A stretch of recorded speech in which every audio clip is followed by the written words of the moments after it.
You're listening to episode 42 of A Whole New You podcast. Today's show is the first in our series on exercise. On this show, Laurie and I discuss our past and present experiences with exercise. We list some of the things we've tried and enjoyed, and some things that no longer work for us. Exercise looks different at different ages and life stages. There is no one-size-fits-all. We hope that you'll enjoy hearing our funny stories, but that you'll also be able to resonate with some of the struggles we've had along the way. We also hope you'll feel motivated to begin or continue exercising and find something that is the perfect match for you and your fitness levels.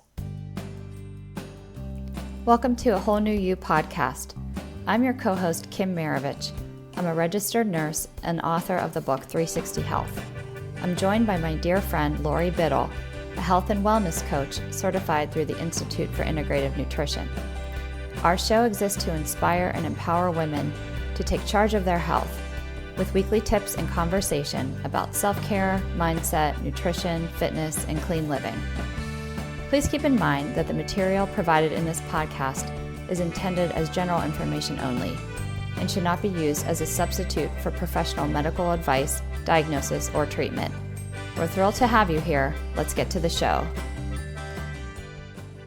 Before we get to the show, I'd like to read a 5-star review that we received through iTunes. This is from Kimberly Susanne, and it's titled Chock Full of Goodness.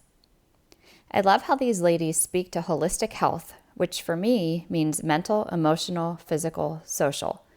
They do a great job of explaining how all aspects work together for our overall well-being. I love the clinical and natural sides of health and wellness each lady brings. Keep up the great work, ladies. Kimberly, thank you so much for taking the time to leave us a review. We so appreciate it. Reviews help to boost our rankings in iTunes, and they help people find our show who might not already know about it. So if you're listening right now, why don't you pause the show and head over to iTunes? You can subscribe there and also leave us a rating and review.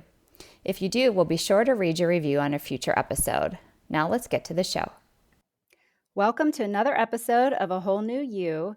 Kim and I are starting a series on exercise, and we are today just kicking it off with some of our own personal experiences, but we're going to be bringing lots of experts on and guests to talk about different facets of exercise, one being marathons, because it's not something that Kim and I specifically can speak to.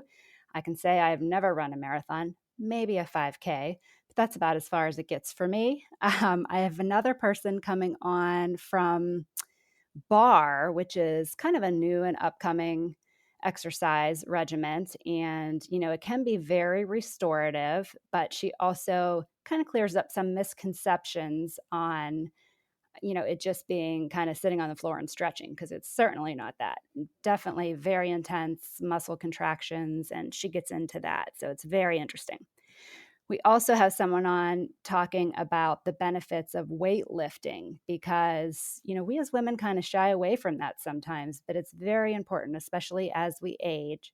And we've also got a Beachbody coach who's going to talk to us about their programs because for moms, this is really a useful tool because you stream it right at home and it really can make working out more convenient for all of us. And I'll talk a little bit in my own personal story about how I've utilized Beachbody as well. But I'm going to start kind of from the beginning, which was, back, even when I was just a little girl, cheerleading was kind of my thing. And I did it all through high school. But cheerleading, when I was in it, wasn't really what it is today with all the gymnastics. And, we definitely say our vocal cords got a very good workout and some arm strength and different things. But, I'm not sure it was as good exercise as it is now, but definitely balance and flexibility. I was one of the girls that always went up on the top of the mounds and the pyramids and did heel stretches and all kind of crazy stuff that I needed really good balance and flexibility for. So that definitely benefited me. And my girls did not go into cheerleading, but they've been dancers since they were like 3 years old. And I know a lot of us, and a lot of us with little girls have done the dance thing. And, you picture it like a little girl in a tutu twirling around on a stage. But I am so impressed as these girls get older. And I actually have one that's on the senior team at her studio this year and was last year as well. So we went to the competitions where, all the older girls, just this higher level competition, and even the recital for the older girls. I was just blown away by what they are doing, and just such athletes. I mean, talk about strength and balance and flexibility. And not even just that. It's just, you have to be so brave to get up on that stage in front of all those people and perform. And when you do it on a competitive level, you've got a panel of judges literally judging you as you're on that stage dancing. So I give those girls so much credit. And, just the level of exercise that their little bodies get, doing this sport. And I do consider dance a sport. They really have taken it to another level, and it's just amazing to see. But I never was a dancer, but I did in college get very into aerobics. I actually became an aerobic instructor at our little student center. And I taught high-low aerobics, which is very kind of dancey. I mean, it was like jazzercise. I mean, we're going way back to. I'm sorry, I'm laughing. I know, it's so I funny. didn't know this about you, Oh, Laurie. Kim, first of all, I also have to tell you that this was the 90s, okay? That we were at Clarion. It was a small little school, and we wore full spandex. Full spandex, like we were like sweating it in the 80s. Like it was, I loved it. It was so much fun. And I got so much exercise because I especially wanted to get my own class, and I kind of had to work up to that. So I would sub for everybody. So sometimes I taught like 4 classes a day because I was just like, yeah, I'll sub for you. I'll sub for you. And then eventually I got my own class, which was great. And I did that all through college. So that kept me in shape. Mm-hmm. And I also started to dip my toe into weight training a little bit in college. And not even just the Nautilus machines. I went to like the guys' weight room, which was kind of intimidating. But my husband and I, we didn't get married till after college, but I want to say that's kind of where we met, but we never talked to each other. We just kind of like eyed each other up in the weight room. But I can still like picture him in his red hat that he always wore when he was working out there, and his black t-shirt. And I just remember him from that gym. So I kind of credit weightlifting, I guess, to me ending up with him. So that's a very good thing. And then I went into, the world, once I came out of college, the world of corporate America and being single. And basically my routine was I went to work all day and I went to the gym all night, and got up the next day and did it again. At one point, I was working downtown Pittsburgh and I took a bus. So the park and ride that I went to was right in the parking lot of Bally's in North Hills, which was a local gym. And, I would get on the bus in the morning and it would drop me off whatever time I was done working, usually not very early, but my car was already in the parking lot of the gym. So like you're already there. I mean, there were times that I just got in it and drove home. I'm not going to lie. But the majority of the time, that was kind of setting me up for success. I was already at the gym. So I would go in at least for a little while. But I definitely, did all the classes there and did some weight training there at Bally's, in my single days. And then when my husband and I got married, we lived in a townhouse that had a gym, like a full out gym, kind of right in our complex. And we would walk there in the evenings together and work out and walk home. And it was so delightful. And it just kept exercise as a really, big part of my life. And then I had kids. And we know how that goes. So I had to, first of all, I needed to exercise more than ever because I was never like the cute little pregnant woman that I thought I would be. And I even exercised through my pregnancy. My first one anyway. My second one, I was on bed rest, so that wasn't even an option because I had a ginormous baby. But anyway, the first one, I thought I was going to be so cute and pregnant, but my fingers swelled up like hot dogs and my nose spread across like my whole face, and I gained like 70 pounds. I mean, I was so not cute. And I don't even know why that happened. I never had gestational diabetes, or I just am not a cute pregnant person. It's not pretty. So after having kids, that was probably the time that I needed to exercise the most. And I really had a hard time fitting it in. And, I wasn't sleeping at night with the baby, and it was hard to find the energy and all those things. And so, I started to try some videos at home. And even though that helped my physical body, it was like a stressful experience because I was trying to do it, with a baby or, with little ones running around. And it just like I was not in the right mental state. It was very stressful working out, which, we've talked about in the past on for other episodes. Like sometimes that can be very counterproductive, but I had so many things I needed to do at nap time. Nap time was so precious that sometimes exercising, which would have been the only time I could do it with a clear mind, just didn't make the priority list some days. So, it was just really challenging. And then, I had gone back to work when my girls were little, and I found that it, I was just better off trying to fit it into my workday because it was really hard to get in at home. So what I started doing was kind of breaking it up into well, if I could get in like a half an hour chunk on a lunch break or something, I would always go out for a walk. Or the place that I worked at, I was lucky enough there was a gym there on site. So I would go down in the weight room.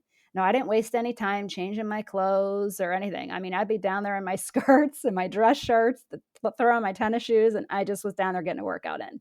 Or out walking around the building. And a lot of times I looked ridiculous, but I didn't care because that's not what it was about for me. Not a fashion show, just trying to get some exercise in. But I also found those days that I couldn't block off 30 minutes, I would break it up, even just in 10-minute segments. So I would disappear for like 10 minutes from my desk, and, nobody missed me. And I got 10 minutes in, 3 times a day. So I figure I got my 30 minutes. It's something.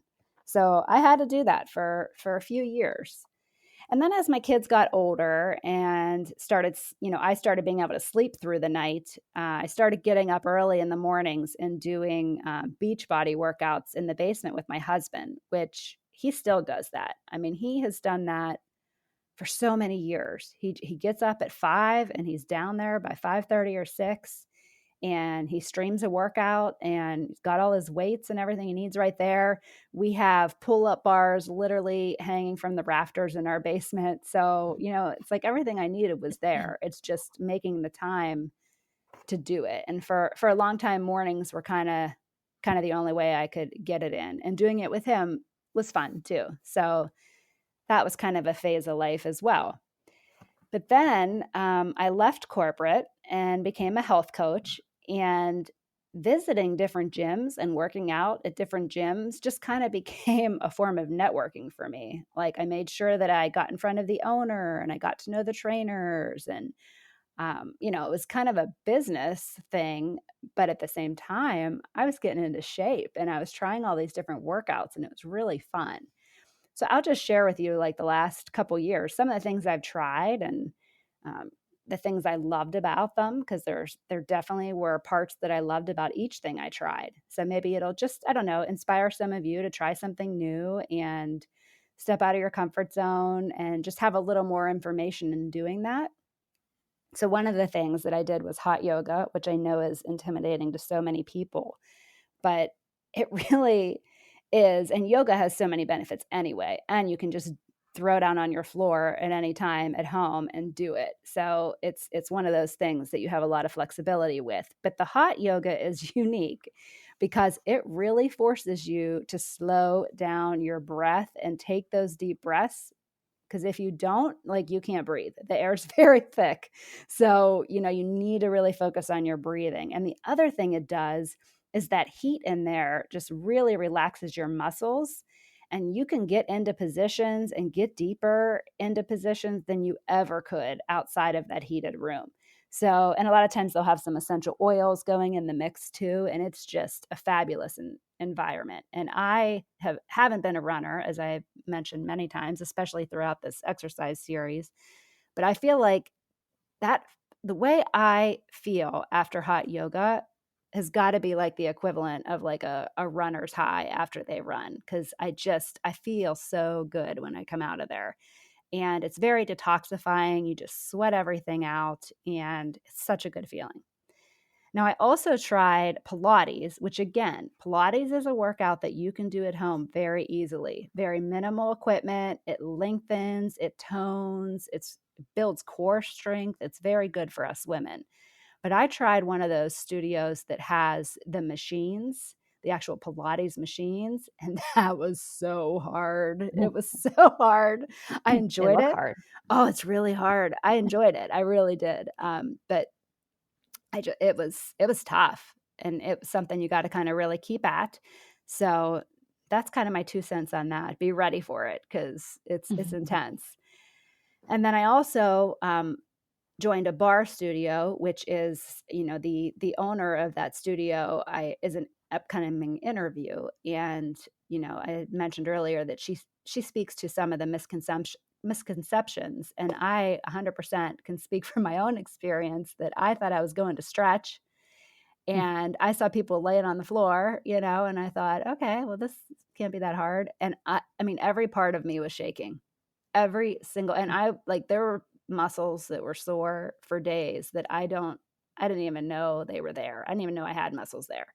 So, it is a really intense workout too. And the thing about, like, the Pilates and the yoga and barre, most of those kind of studios, they offer, like, packages where you can get, like, sometimes 5 or 10. You can always try a class. That's always an option. And you can always just pay for single classes. And then you can do like an unlimited membership too, and you can go as many times as you want. But I'm kind of like a package person because I like to try new things and I don't always want to commit to the same place for a long period of time. So I always find those packages a really good option because then you kind of have flexibility to mix things up a little bit. I also tried boot camp, which is a big thing that people are doing now. You're just seeing these places pop up all over the place. And I was pretty intimidated going in there. Like, there were these big, strong trainers, and I saw, like, the ropes, that those big, like, warrior ropes and just kettlebells and all this equipment that I wasn't very familiar with. And this is a little different than CrossFit. I haven't tried that yet because the tires and all that intimidates me a little bit. But after doing this boot camp, I know I could do it. And maybe I should try it sometime just to get out of my comfort zone. But the boot camp, yeah, first couple classes, I felt really frumpy and Mhm. I just but, like, the more you do it, the better you get at it, and it makes you feel so powerful. It's a really nice experience, and then this place that I was going to, they did a lot of foam rolling at the end, which I thought made them unique and really kinda helped work out those muscles, and so you weren't quite as sore afterwards, which I thought was a really nice feature.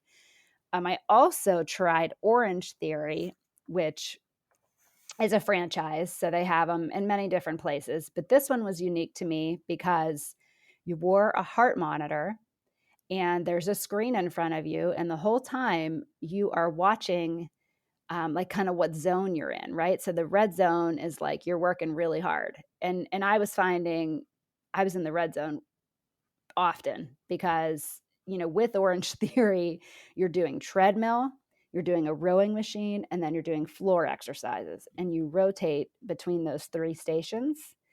And the cardio parts, clearly, I was out of shape. And I started as a walker on the treadmill, but everyone else around me was running.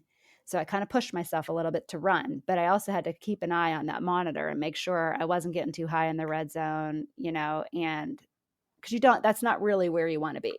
Because the theory behind Orange Theory is you want to stay in the orange zone because you get this awesome afterburn. So the whole concept of it is working smarter, not harder, So it's like making that effort to stay in that orange zone where you're really burning and you continue to burn even after you leave the premises. So I found that really cool. And then afterwards, you get like a chart and graphs on like how long you were in each zone. And, being the financial analyst for 20 years, like the nerd in me loved seeing that. And it was always a challenge for me to stay, in the different areas. And it's also a nice distraction when you're paying attention to that.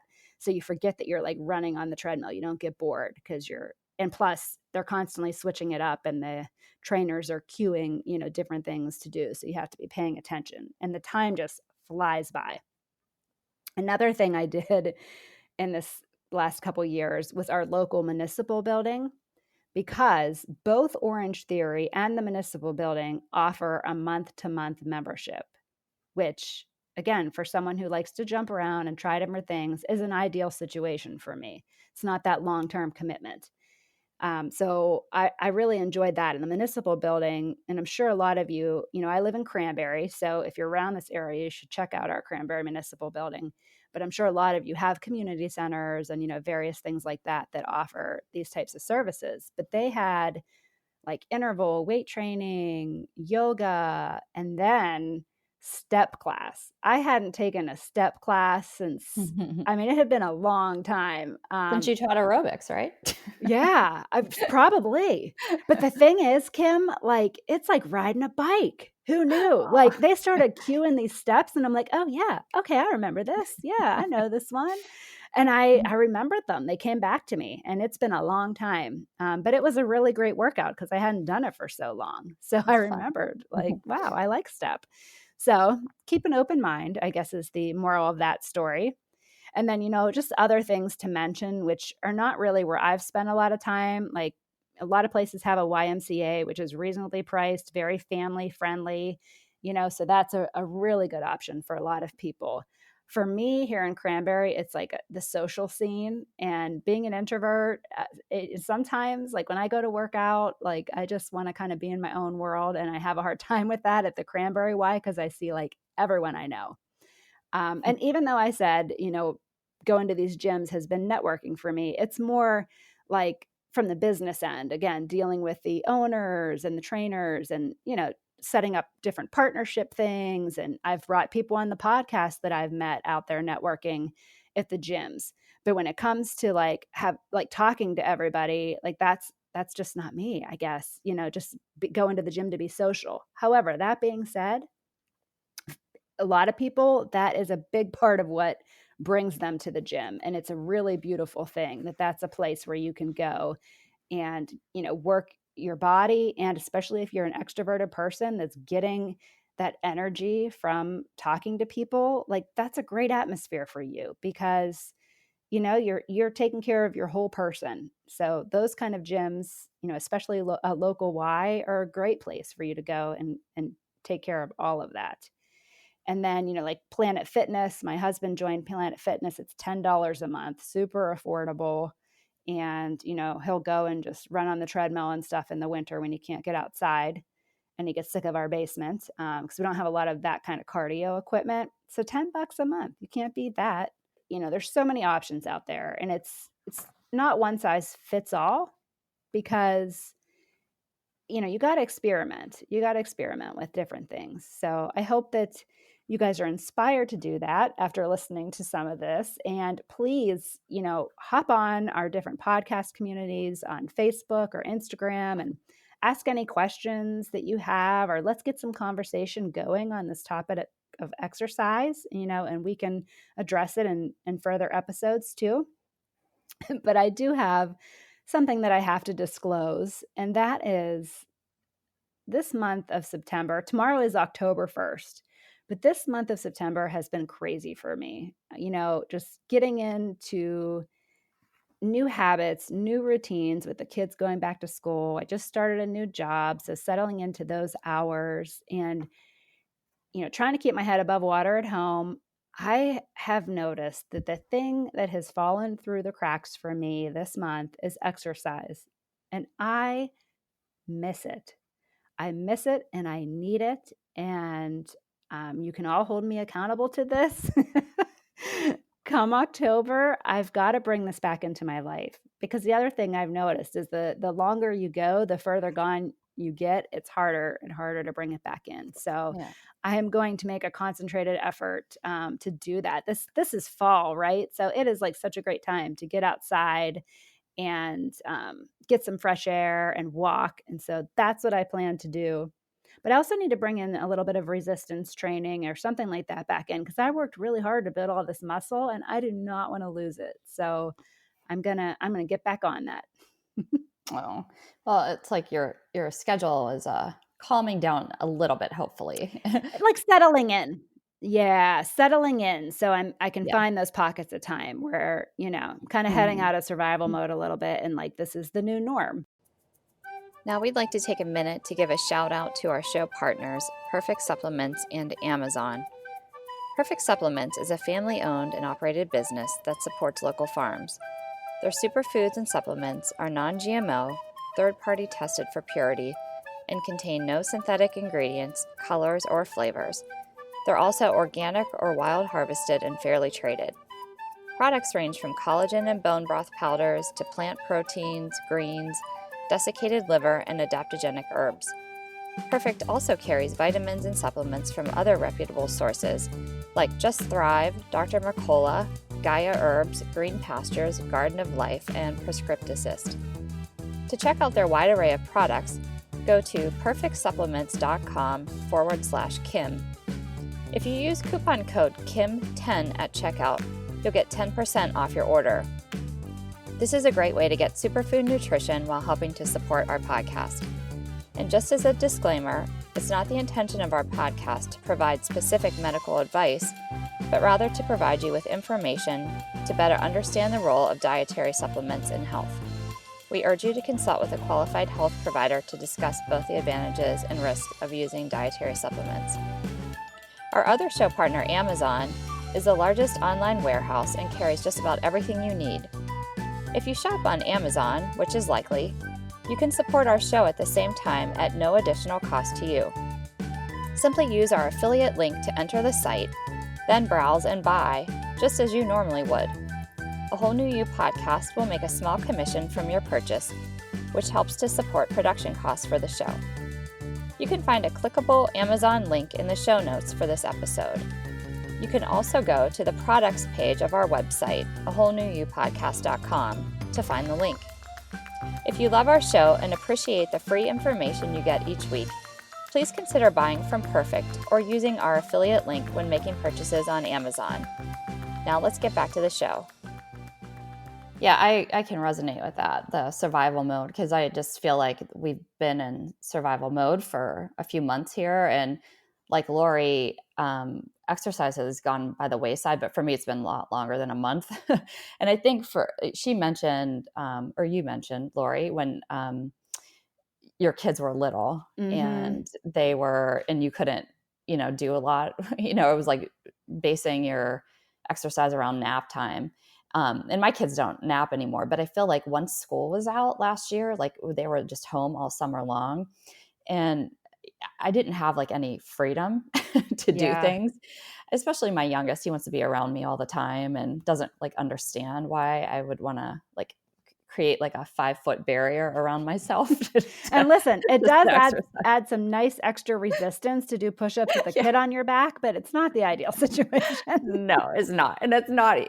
Yeah, exactly. That's what he does. Or he pulls at my legs or he wants to lift up the weights around me. So Mhm. yeah, he's a cutie, but that doesn't work. So, but then like with the whole move and things, and I feel like we really were in survival mode. So I just like pretty much like any self-care went out the wayside for a while because it was just like live or die right now. And we have so much to do. But now that they're in school and I feel like we're getting into a routine, I do feel like I can start to spend more time for myself and do things, and I have that like coveted, it's Laurie and I were talking, it's technically 4 hours that my youngest is in preschool, 4 days a week, but with the commute and everything it's more like 3 hours. So 3 hours 4 times a week, that's what I have to myself. So I'm just trying to maybe get some exercise in during that time. But Laurie and I were going to talk about, she shared her history. I'm just going to really briefly share kind of my history with exercise. Um, so I was a runner in high school and really loved that. And if you talk to any of my really good friends from high school, it is a joke that Kim can never play anything with a ball because I am so uncoordinated. I have terrible vision. I have no depth perception. I can't like catch a ball. I can't hit a ball. It is terrible. So I couldn't play any of those sports. Wasn't flexible, like wasn't coordinated enough really to be like a cheerleader, even though a lot of my friends were. So running it was, but I did love running. And even after high school, I ran in college, not competitively, but I ran all the time in college. And there was this big, sounds creepy, but a cemetery that was close to our campus. And it just had lots of like hills and valleys, and it was just so peaceful. And I remember running. And sometimes I had this will tell you how old I am. I had my Walkman, that I'm carrying Mhm. when I'm running. But sometimes I would just like not even have that. And I would think about my papers that I had to write. I was an English major. And so it was like really therapeutic in a lot of ways. And then after college, of course you're in the real world and working a job and don't have quite as much time. But I joined a gym. So I did still run, but then I got interested in weight training. So, and this is where things like kind of changed and shifted for me. So I have like two shifts that I'm going to talk about. So I joined a gym, and looking back, can't believe how much I worked out. But at the time, I didn't think it was that much. So I would do like an hour of cardio. Like I would run on the treadmill, do an elliptical, do the Stairmaster or whatever. And then I would do 30 minutes of weightlifting. And I did that 6 days a week. And I didn't think it was that much. I don't know why. I just thought it was like normal. But then I also wondered why my knees hurt so bad, or like my calves would ache. And I just thought I was like doing something wrong. But now I see that I was just taxing my body like way too much. And so I was going to I have a blog post, and I think I'm just going to link to it in the show notes. So I don't, I'm not reading too much, but I wrote a blog post that was titled "How I Lost Weight by Being Gentle with Myself."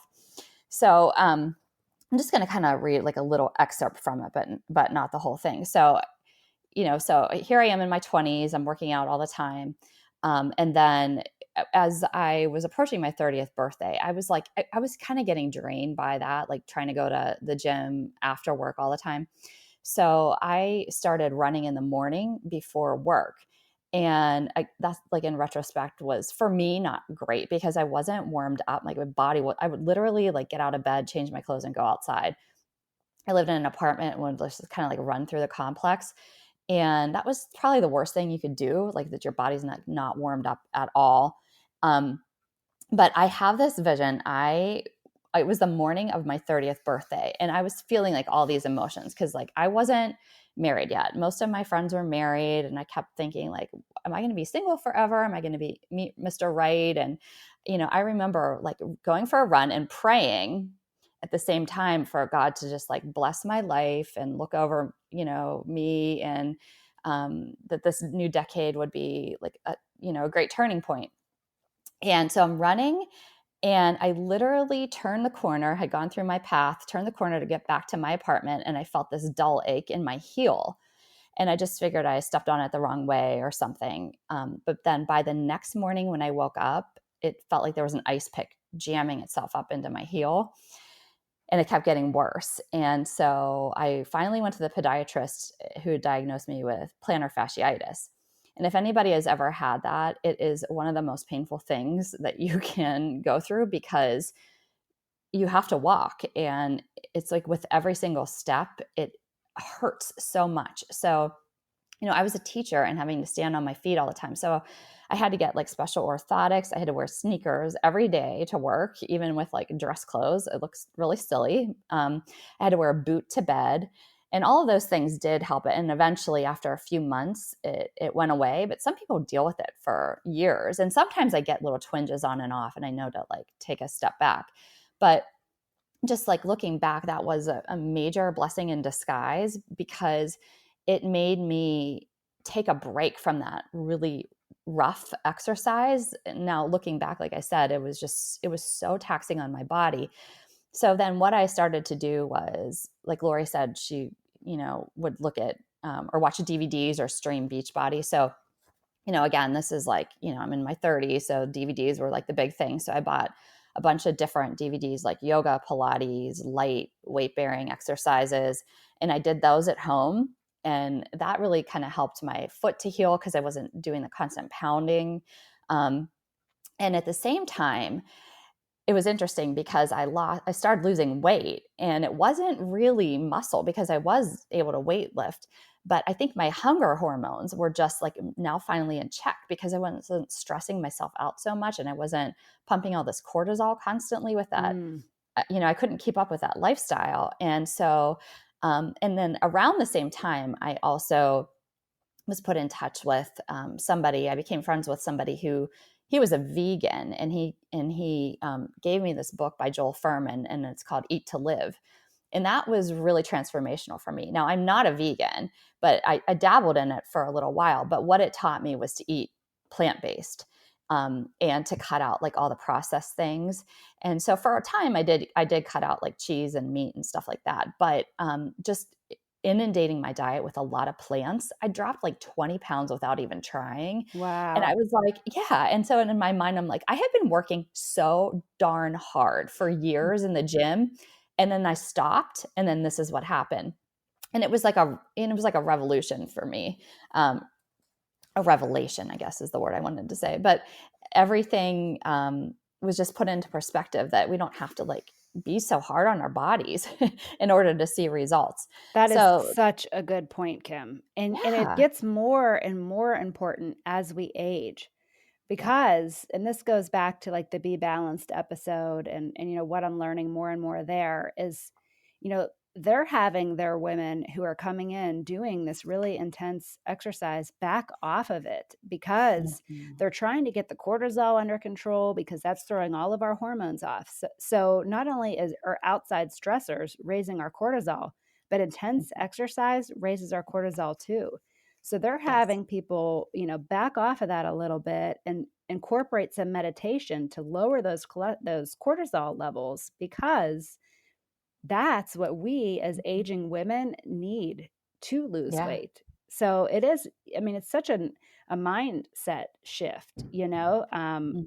as we get older that we can actually lose weight by being more gentle. So you bring up such an amazing point. And I love that Yeah, and I 20 pounds. Holy crap. yeah, I exactly. I mean, it was like crazy. It just, and I wasn't like heavy. And I think I've probably come up from that, 20. I didn't stay at that loss of 20, but I mean, it was noticeable. And people at work were like, "What are you doing? Like, what's your Wow. secret?" And I'm like, "Oh, it's really not a secret." But I think that that's so amazing that Be Balanced talks about that. And it is all about the cortisol, that belly fat that we hold on to. That's all cortisol. Hmm. A large portion of it And is. carbs and So sugar, but yeah, the but carbs and combo. sugar raise your cortisol levels too. I guess that's Eating the three. mhm. Well, I was going to say the three C's, but sugar starts with an S, so never Yeah. mind. Yeah. Sugar is carbs, I guess, right? Yes, But right. yeah, so, yeah, so and then Laurie talked about, post babies, and so that was another this, like, big change in my life. So, I had been, pretty active and, like I said, working out at home and doing things, but then when I had my sons, after I had Nathan, my first baby, so there, I mean, it was hard to find time to fit it in, but I would walk in and push him in the stroller, and I would do that all the time, and I loved it. And I felt like I was still getting out and getting in the fresh air and spending time with my baby, and he would sleep, and it was just like I'd listen to podcasts, and I just loved it.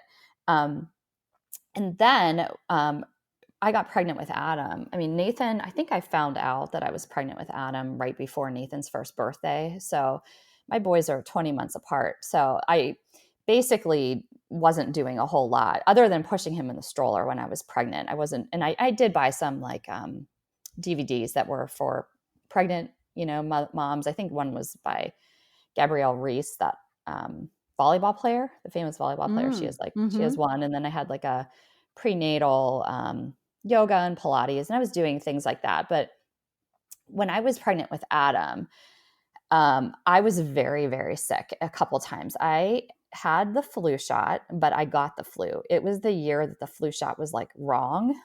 This was so I was, he was born in 2015, so it was either the 2014 into 2015, like that time frame.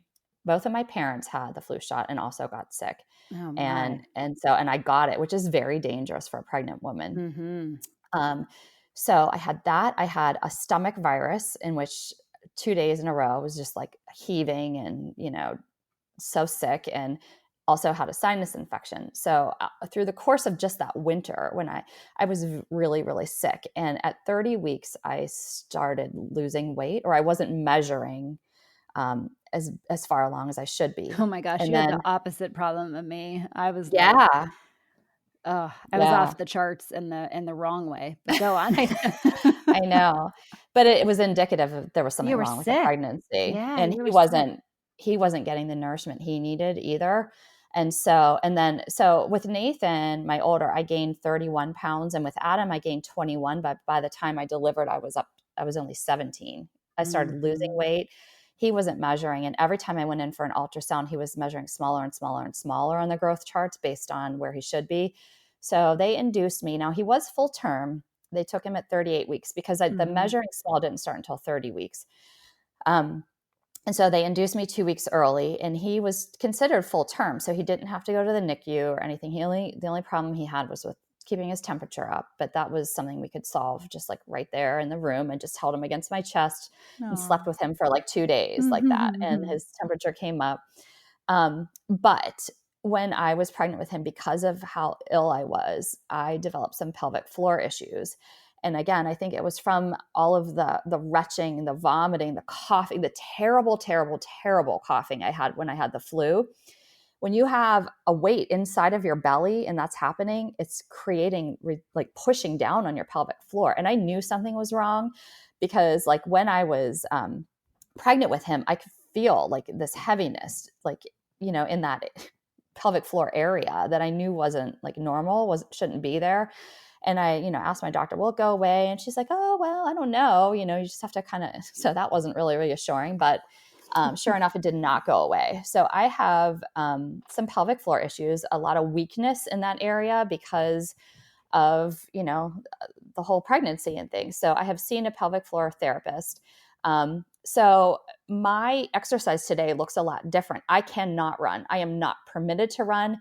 If I do try to run, it feels terrible. It feels like my insides are dropping out. Mm. Not to be graphic, but that's what it feels Mhm. like. So any woman who has pelvic floor issues, whether that is a prolapse, whether that is like that you're leaking urine, maybe you have diastasis recti, where your abdominal muscles have separated through birth. All of those things are just like, they change your life, and they can be resolved to a degree. And some people can have complete resolution. Um, Mine has not, but I don't have a severe case.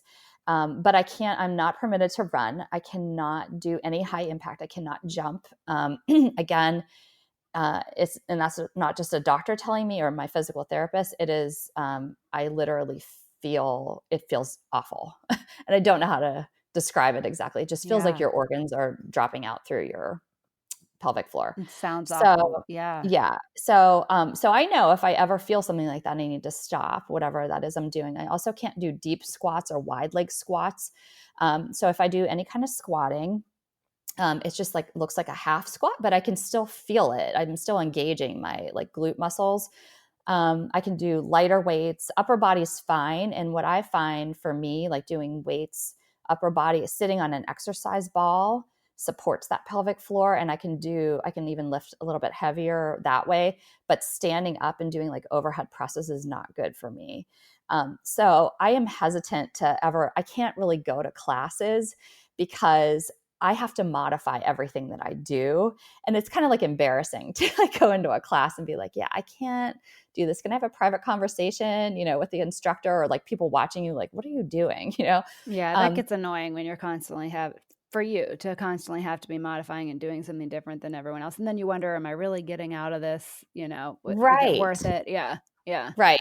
And then, not to mention, it's embarrassing. It's an embarrassing conversation to have. Like, like people that I'm closest to know, like, that I have issues. And of course now you all know out there, but um Well, I think it's so great that you're sharing because there's probably so many people that can relate to this. I mean, we've had children, mhm. which we've done amazing things. We've Yeah. created Right. life, we've created people, and Yes. as they age, Right. it just is even more amazing that you're like, "Wow, I created this Right. person that's gonna go out and do wonderful things in the world." But they don't always Yeah. do wonderful things Yeah. to our bodies. No, they don't. No, no. And so, yeah, exactly. So I'm absolutely 100% blessed to have my boys, but it has taken a toll on my body. So, Mhm. for me, I mean, there was definitely some depression that set in with it.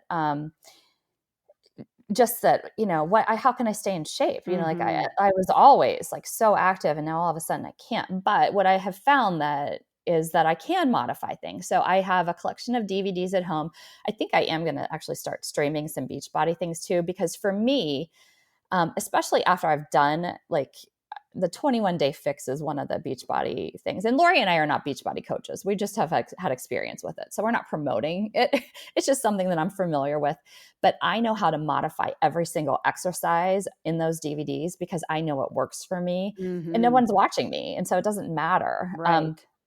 So I can do Plus, those. you can work out in your PJs when you're streaming Yeah. stuff, and I've done that. Uh-huh. I've literally gotten right Yes. out of bed. I'm like, "I Oh, don't need to get in pretty mhm. clothes. No one's gonna Yeah, see me." It takes another step exactly. out of the process and just makes it Yeah. more doable. Yeah. Yeah. Yeah, exactly. And then you can do it faster, and like you don't have to drive somewhere, get Right. in your car and change clothes, like you said. So walking is also amazing for me. It feels great. And so I can go for long walks. I love being outside. So that is something that I really enjoy doing too. And at first, I felt like when you're a runner, like for a while, and again, I wasn't a marathoner, but just someone who would run 3 to 6 miles and enjoy it. I thought, like, why am I really working out? But now I can say that walking is really great, and it's good cardiovascular exercise. It's great for clearing your mind. So those are things that I enjoy now. And one thing I wanted to mention was that, like I said, I felt like kind of depressed because I didn't know, what exercise could look like for me having these issues. My condition is not severe enough to require surgery. And I'm going to try to keep it at that. but, Mhm. um, but it is an issue. So I did a lot of research, and I found someone named Dr. Brianne Grogan online. And I'm so excited to say that she's going to be on our podcast at the end of our exercise series. She's going to be the last person we interview as part of like kind of our exercise series. And she is going to be she's a doctor of physical therapy, and she's going to be talking about exercising while making sure we are being pelvic floor safe, and that we're doing exercises that are good for strengthening our core and our pelvic floor. And every single one of you ladies out there listening, whatever age you are, whether you're young or old, this is important for you to remember, because we atrophy in that area as we get older. Everyone does. Mhm. And so finding ways to strengthen it naturally and to engage your core when you're doing things, but to do it in a safe manner, is everything. And so I found her because she specializes in pelvic organ prolapse, which is something that I have. I have just a stage 1, which is really early on. And she gave me hope because she had it and she completely reversed hers. I didn't know about mine really right away. So I feel like it took me a while, but there are exercises, and she has a series called the Lift series. And when I do that, it almost completely reverses any heaviness. I was feeling really, really run down after moving and lifting heavy boxes and probably not lifting in the manner that I should have. And I was feeling the effects of this, and it was not feeling good. But I went through her lift series again, and I can say that I feel great again. So I'm just excited to say that she's going to be coming on our show. She's going to be talking about not only prolapse, but I know it becomes a joke that there are so many women that pee when they cough or they laugh. Mhm. Um, but her catchphrase is common is not always normal. That's Mm. so just Mhm. because it's a common condition, that doesn't mean it's normal. And that doesn't mean that it should be And that you have to live happening. with it. Right, right. Right. I can't wait So, to hear what she has to say. Yeah, yeah, that's gonna be great. yeah, I'm really excited. So anyway, she's going to be on the show. We're going to be talking all about that. So I think that's one that for sure you want to tune into. So, like Laurie said, we have a lot of exciting episodes coming up, interviewing some great guests. For whatever it's worth, we hope you found this helpful just to see, what our experience with exercise has been. Laurie and I have had very different experiences, but we're the same age. And I think that everyone has the same goal in mind, and that is just to stay healthy as we age, to stay as strong as we can, and to be able to live our lives in the fullest way that we can. And part of living our lives in the fullest way that we can is not only just taking care of ourselves by eating nutrient dense foods, getting the sleep we need, but also maintaining that, exercise. And it doesn't have to be hardcore exercise. And I hope that that's what we're getting across to you today, is just that we can stay in shape while also being gentle with ourselves, and it can have great results. So we thank you for joining us today, and we hope you will stick around for our exercise series. And we know that you will enjoy a lot of the guests that we're having on the show. So thanks, everybody. See you next week. That's it for today. For more from Kim, you can go to kimmaravich.com. For more from Laurie, go to simplympoweredllc.com. We're always open to listener questions or suggestions for the show. You can email those to contact@awholenewyouPodcast.com. We'd also love it if you joined our Facebook community and followed us on Instagram. Just search for A Whole New You Podcast. And lastly, if you'd be so kind as to leave us a rating and review in iTunes, we would really appreciate that, so more people can find our show and join our community. We'll see you next week.